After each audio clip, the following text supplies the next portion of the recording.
But that came from a result of a brain injury. Out there partying with my friends during college, I had microscopic hemorrhaging in my brain. I had a DUI, drove my car into a tree, car flipped over. And I literally, Bill, I lost my mind.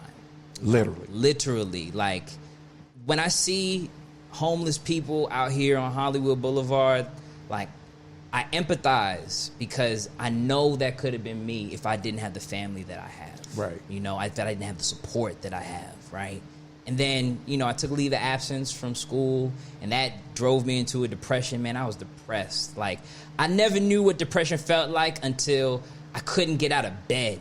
Yeah, man, it's heavy, bro. I couldn't get out of bed. And my mom was frustrated with me because she couldn't bear seeing me like that, Her right? baby. And she got frustrated with me because she never saw me react that way. Because I'm always the one out of bed. And you bring so much light, yeah. And that scared her, right? And so that was a real rough patch. So then I went back to school, got things in order. The doctor specifically told me, do not smoke, do not drink, because you're going to damage your brain even further. And you do not want that to happen. Because the mind is all you have, man. Yeah, you don't get two of those. You don't have two of those, yeah. right? I mean, sure, you only have two of your arms, but you only have one mind. Brain.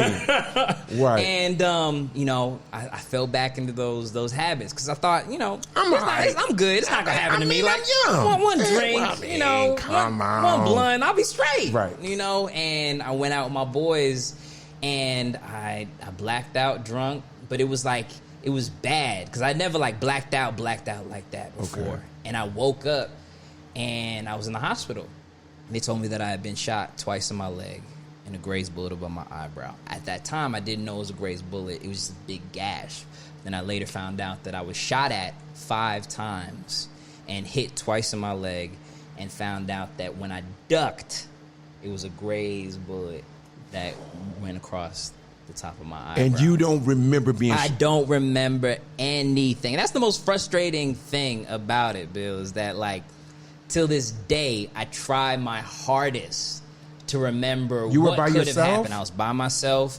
What my friends told me was that I got into a taxi cab leaving the bar that we were at because I was trying to go to another party. They was trying to go home, but I was out there trying to function. But they couldn't tell that I was inebriated to the point where I couldn't be able to give the taxi cab direction. So, what I think happened is that I was in the taxi cab and I couldn't direct the taxi cab driver to where I needed to go, and he dropped me off in the gutter of West Philly. And I was outside on the corner of 52nd and Delancey. And a man, tried to run me for my pockets. And the only logical explanation I have is that, I contested and I ran. He shot at me 5 times. And by the grace of God, man, on this one-way street, and there's security camera footage. I've seen this. The detective showed me. You could hear the shots go pop, pop, pop, pop, pop. And then, it's pop, pop, pop, pop, pop. Yep, 5. Right. And you see me running across the camera. And you can see me limping. And I'm holding my head. I'm like, oh my God, what's happening? You could see that, I'm confused. You could hear it in my voice. And then there's an off-duty taxi cab driver driving up the one way, and I get in the middle of the intersection, and I get on the hood of the vehicle, and I say, please help me, I've been shot in my head. And at that point, I don't even know that I've been shot in my leg, because I'm telling this brother I've been shot in my head, because all I see is blood coming down my head. And the taxi cab driver gets out of the car, and he looks around, he picks me up, puts me in his car, and took me to the nearest hospital. But that hospital didn't have a trauma center.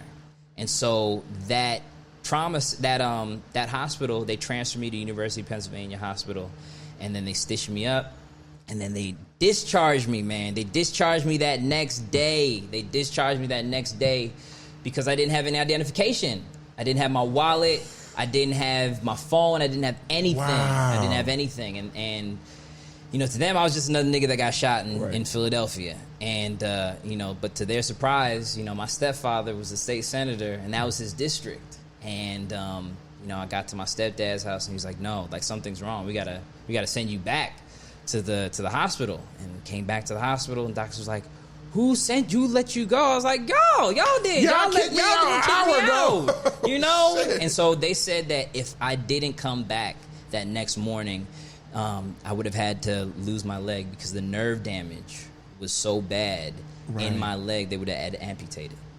And so they were able to save my leg. Ooh. They performed a fasciotomy. They cut both sides of my leg open, put a little vacuum in there, suck out all the fluid. They saved my leg. Bro. Yeah, man. Bro, listen, man, you just about to make me emotional, man. I mean, because gun violence, man, we talk about it, man, and crazy. It could happen to anybody, especially now. Yeah, man, that's deep, man. What's wild is that the gun violence has only progressed in Philadelphia. It's even worse. And so, that's why I do Walk Good. That's because I've been through the darkest pits of hell. Yes, man. I've been through it. And the beauty of you, man, is that you walk the walk, talk the talk, and you have the energy of gratitude somehow. Yeah. Like, a lot of cats could be bitter, a lot of cats could let that thing kind of carry you over and keep your frequency low.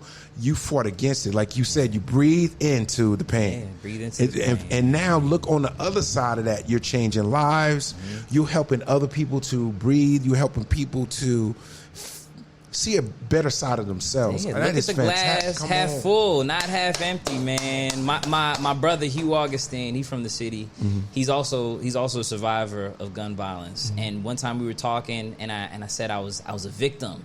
He's like, nah, man, you're not a victim. You're a survivor. And that is something to be celebrated, not something that you should be ashamed of. Because a lot of brothers out here, they did not survive. Yes. And what do you think we should do for this generation with this gun violence thing? It feels to me like the politics on it is overriding rationality. So here's the thing, man. Like, I've had a lot of conversations with my friends who believe they should have the right to bear arms and to protect themselves, mm-hmm. right? And while I really don't respect it, man, because I feel like if you were to have a gun, I feel like you're inviting that energy into your space, right? Mm-hmm. I feel like at the end of the day, man, I wouldn't have the capacity to pull out the gun and be like, blah, blah, blah, blah, blah, and protect myself in the moment that I had, right? Because people out here are senselessly killing each other for no reason. Yeah, for absolutely no reason. And so, like, I just can't even invite that type of energy into my space. Of course, I want to protect myself if I was ever put in that predicament. Hopefully, I will never be put in that predicament ever again. Yes. But, I don't even want to have to go through the trauma of having to learn how to use a gun, because I know that there are those bullets that went through my flesh